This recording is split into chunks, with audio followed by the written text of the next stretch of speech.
They've traveled more than 11,000 kilometers to get here. Very happy to come to Canada.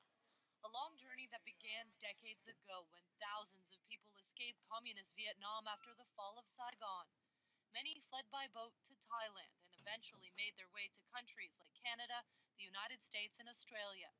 But in 1990, the UN declared they no longer needed protection, and many were left stranded. Unfortunately for these people, none of those countries accepted them, and so they were held living in the shadows of the law and living stateless in Thailand for the last 25 years.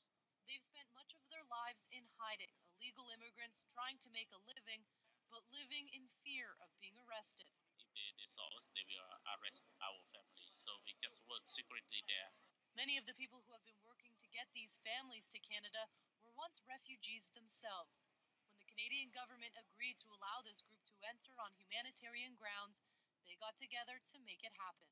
In the last month and a half, we raised almost 200,000 so that we would take care of these folks and they would not be a burden on the Canadian society with social assistance or welfare. It's the beginning of a new life, something Li Luong remembers well. I'm just containing my tears. There's just so many emotions. I'm just so happy for, these families. And judging by their smiles, they're happy to be here too. Each family has been paired with a sponsor to help them get settled here in Canada, and more families are expected soon. By the end of the year, local Vietnamese groups will have helped bring 105 Vietnamese refugees to Canada. Heather Wright, CTV News, Toronto.